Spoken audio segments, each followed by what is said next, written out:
to my channel. And again, of course, if you are here for the first time, thank you very much for joining.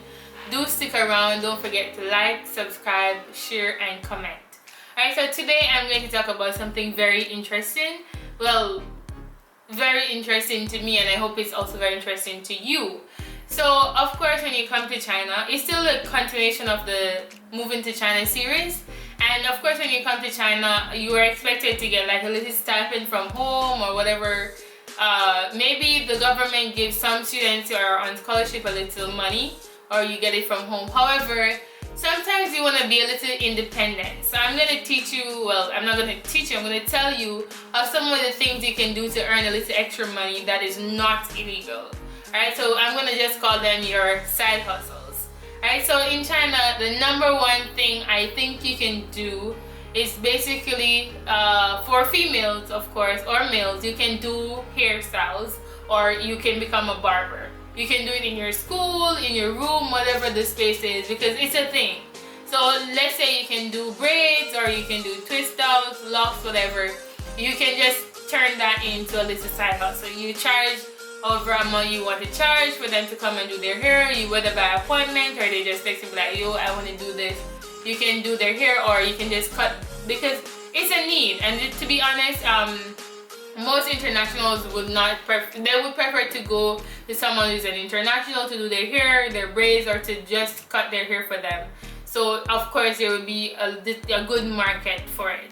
Next thing you can do, if you're somebody who can cook, you can actually cook and sell. So maybe you can have a lunch day where you cook some, some good chicken and rice, or whatever the case is. Whatever you can make, you can actually cook and sell to your classmates or people around, especially if you're in a city where there are lots of internationals or even locals. You can actually cook whatever you can make and sell, whether it's your local food or you learn something new. Another thing you can do is actually you can bake and sell. So if you're very good in the kitchen at baking, whatever, cakes, cheesecakes, strawberry cakes, or even cookies, banana bread, whatever you can make, you can actually bake that and sell it, whether in your classroom during the break time or after class, or people place their order, you pick it, they come and pick it up, or you deliver. That's actually another very good side hustle.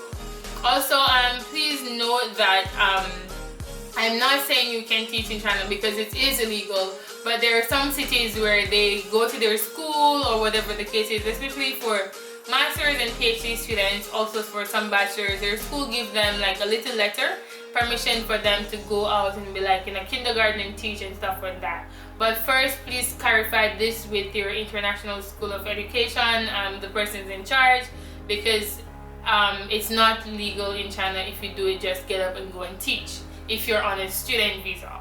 Also, if you can like make a craft, you can draw, whatever it is.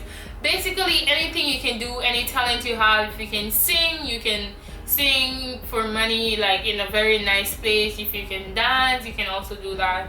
You can maybe work at a gym if you're very good at dancing, do it like a cardio dance workout session. If you can sing, you can go to like a nice fancy restaurant, the bar, whatever it is that you can do. You can actually go out there and show your talent, showcase your talent, and get some money for it, especially because of the fact that you are a foreigner. People are willing to pay for your services. Alright, so those are a few side hustles that you can do. You can think of anything that is creative actually. Now, one thing is that when you live in China, people think that things are cheap. Now, it is like you can do like shipping back home. You can buy some braids, sell them back home, like human hair and stuff, and little clothing, whatever you want to sell back home, you can buy, sell at home. But you have to actually consider the cost that it's gonna cost, it's gonna give you to actually get these stuff home, if you're gonna make a profit from it or not. So if you can manage that, then of course you can do that. So you can bake, you can cook, you can do hair, you can cut hair as a barber, you can buy and sell, whatever it is that is legal for you to do. Whatever you can do, whatever you can manage, you can just go ahead and do any of that and make yourself some extra money. As Jamaicans always say, take a hand, make fashion, or turn your hand, make fashion. Just do whatever you can do to make some extra money. Yeah.